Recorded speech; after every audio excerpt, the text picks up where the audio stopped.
Hey guys, how you doing? This is Robert Fazio from Robert Fazio Math Tutoring. My website is improvemymath.com.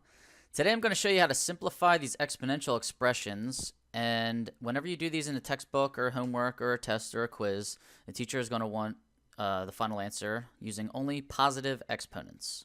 Okay, that's pretty much the norm here.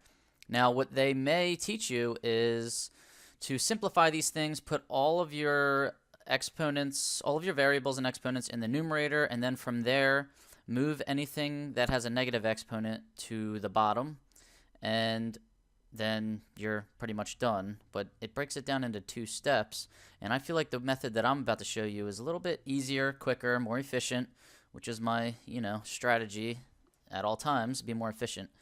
I'm going to show you a way in which to just do these all basically in one shot.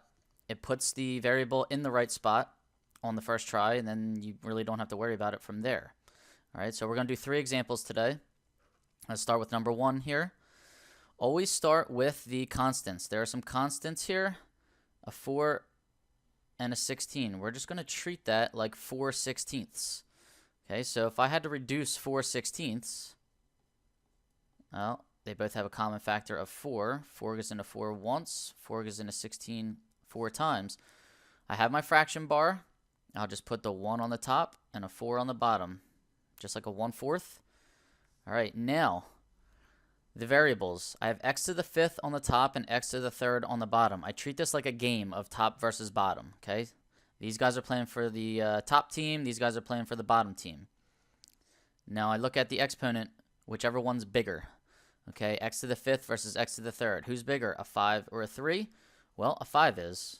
So the top wins this one. So x goes on the top. How much does it win by? Well, a 5 beats a 3 by 2. Okay, now I move on to the y's. Y to the negative 2nd over y to the positive 4th. Well, who wins this one? Well, a positive beats a negative always. So the bottom wins this one. So y is going on the bottom. Now, how much does a 4 beat a negative 2 by? Okay, don't fall in a trap and say, well, it beats it by 2. No, it beats it by more than that. To get from a negative 2 past a 0 to a 4 is 6 units, right? So the y4 beats the y negative 2 by 6. So we get a y to the 6th down there. And then I have z over z to the negative 2nd. If you don't see any exponent, we know that that's an invisible 1. Okay, so a positive 1 versus a negative 2. Positive wins every time, so the top wins this one. Z goes on the top. A 1 beats a negative 2 by 3. So here's my final answer. I'll rewrite it. I don't have to write this 1, so I'll leave it out. X squared z to the 3rd over 4 y to the 6th. All right. Example number 2. Let's scroll down a little bit. When I have the exponential expression inside of parentheses and the whole thing's being raised to another exponent, so we're basically raising a power to a power here, I work from the inside out. Okay, so I'm going to do everything inside just like I did for number 1, and then I'll worry about this exponent of 2 on the outside. Okay, so what we can do is I'll put fraction bars here. Since I'm not going to mess with the outside exponent, I'm just going to leave it in. Let's simplify the inside. Well, I have a negative 20 over a positive 5. I'm going to treat that as a negative 20 over 5. 5 goes into 5 once. 5 goes into negative 20, negative 4 times. Okay, so we're going to go with a negative 4 up top. We can put the 1 on the bottom. X negative 2 over an x to the negative 3rd. Okay, well, a negative 2 is technically bigger than a negative 3, so the top wins this one. Top team, x goes on the top. A negative 2 beats a negative 3 by 1. You'll notice every time I do this method, my exponent is positive. I don't have to worry about moving things after I'm done. Now on to y. Y to the 3rd over y to the 5th. Sometimes I say y3 over y5 just because I like to talk fast. But I do mean y to the 3rd power over y to the 5th power. Bottom wins this one. 5 beats a 3. So y goes on the bottom, and 5 beats a 3, beats it by 2. Z to the fourth over Z to the first. Nothing here, so it's an invisible 1. Make that a little better. Z4 over Z1. Top wins this one. 4 beats a 1. So Z goes on the top. 4 beats a 1 by 3. All right, now I can mess with this squared on the outside. Some teachers don't like to say distribute the exponent because when you think distribution, you think multiplying everybody by whatever's on the outside of the parentheses. But what we are doing is multiplying every exponent by this 2. And this 4 here, this negative 4, has an invisible exponent of 1. So you have to be careful for that because I see so many students take this 2 and automatically just their visual, they want to multiply a negative 4 times a 2 and they want to put a negative 8 over here. We can't do that. Okay, I'm going to take that negative 2, multiply it by that 1.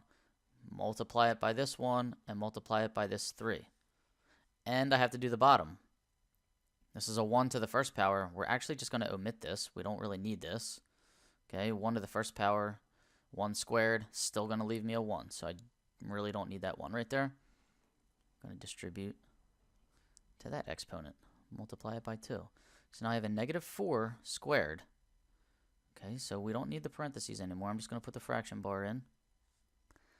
Negative 4, I'm going to put that in parentheses, squared, x, well, 1 times 2 is 2, so it's now x squared. Z has a 3. 3 times 2 is 6. 1 squared is still 1, so I'm not going to use the 1 anymore. And then y squared, 2 times 2 is 4, so that's y to the 4th power. And then one more simplification over here is that negative 4 squared. Negative 4 squared is a positive 16. Everybody else just stays the same.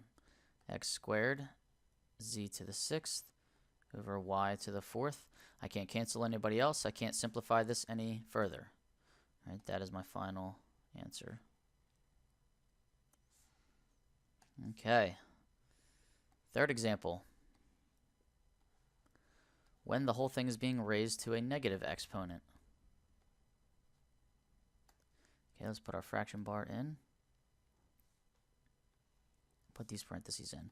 Now, I do preach to simplify the inside first before I do anything with the outside. But what I can do, I have the option to work inside out like I did.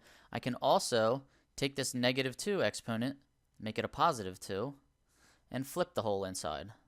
So the 18x squared, y to the negative 1st, z to the 3rd, can now go on the bottom. I'm not changing anybody's sign. I'm just rewriting that whole top line in the bottom. And I'm going to take whatever in the bottom and write it up top.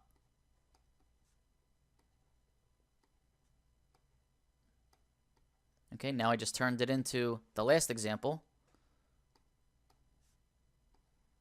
I don't have to worry about a negative exponent out here.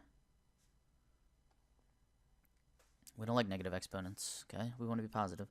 Negative 4 over 18. Okay, make this a fraction. Let's reduce it. They have a common factor of 2. So 2 goes into negative 4, negative 2 times, and 2 goes into 18, 9 times. So I'm going to write a negative 2 over 9. And now the game of top versus bottom. X to the negative 1st over x to the 2nd.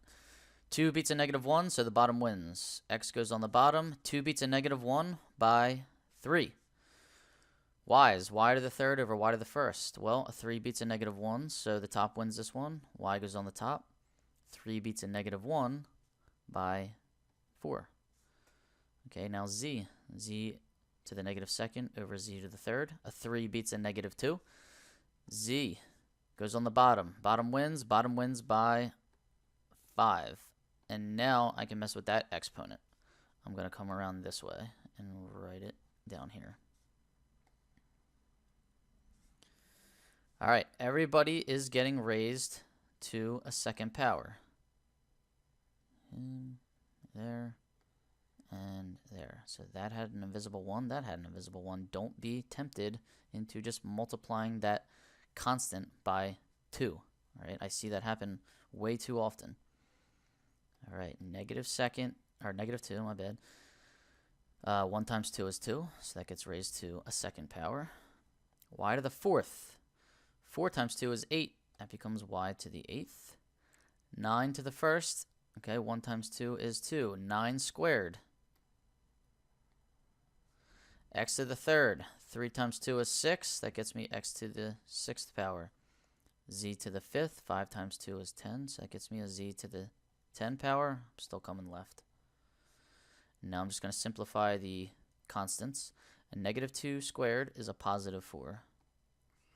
Y to the 8th stays as a y to the 8th. 9 squared is 81. X to the 6th stays as x to the 6th, and z to the 10th stays as z to the 10th. I can't simplify a 4 over 81. They don't have any common factors. So we are finished. Alright, thank you for tuning in. Be sure to subscribe to my channel, watch my other videos, follow me on Facebook, Instagram, and check out my website, improvemymath.com. Have a great day.